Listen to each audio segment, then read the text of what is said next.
140 करोड़ भाइयों और बहनों, स्वाधीनता के इस पावन पर्व पर आप सभी को बहुत बहुत बधाई और शुभकामनाएं। इस देश के वीर जवानों को, सुरक्षा कर्मियों को, स्वतंत्रता सेनानियों को।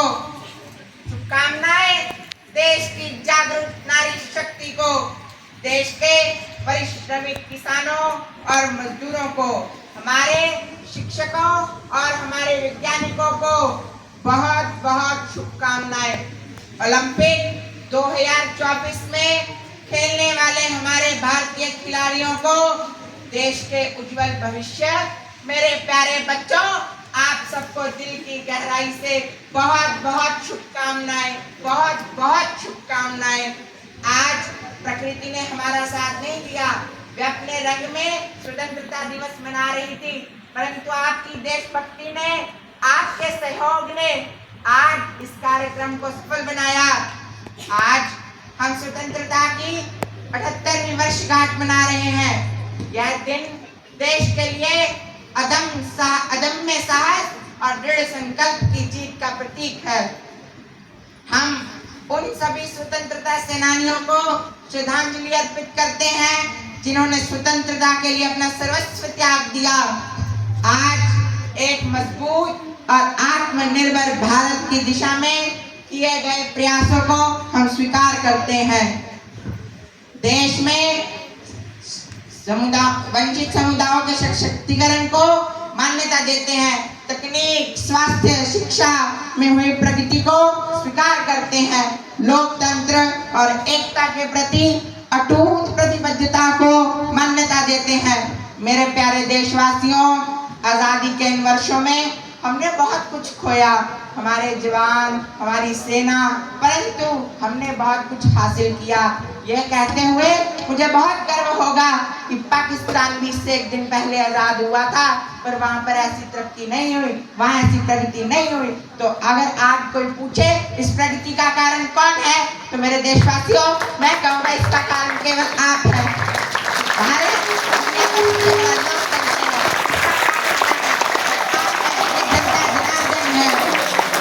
मेरे प्यारे देशवासियों, आज हमारा देश विज्ञान, उद्योग, शिक्षा, स्वास्थ्य के क्षेत्र में दुनिया के अग्रणी देशों में आता है।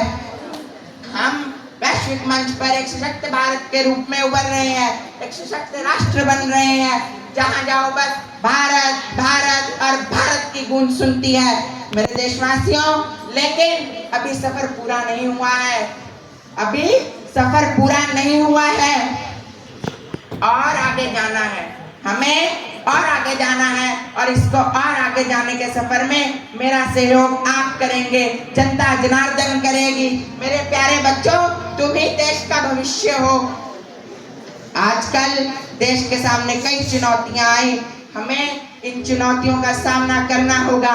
अपने देश के युवाओं को सक्षम बनाना होगा, शिक्षा रोजगार के बढ़िया अवसर प्रदान करने होंगे ताकि वह हमारे देश के विकास में योगदान दे सके।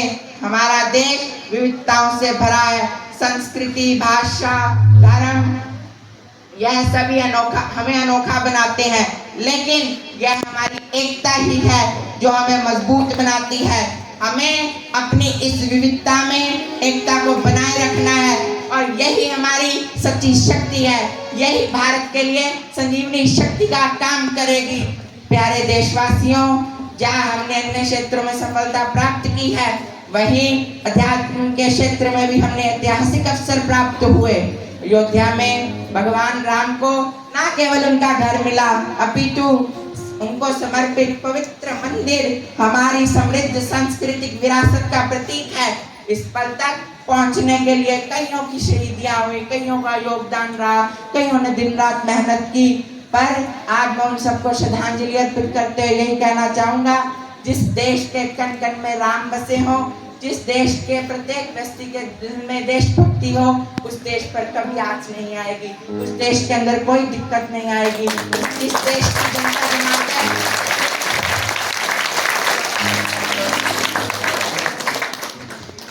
जितनी अपने लोकतंत्र के लिए कार्य करे, वह देश में कभी कोई दिक्कत नहीं आएगी। आज इस स्वतंत्रता दिवस पर अपने शब्दों पर देते हुए मैं यही कहना चाहूँगा कि अब हमें अपने देश के नवयुवकों को यही कहना चाहूँगा कि आप देश का उज्जवल भविष्य हो।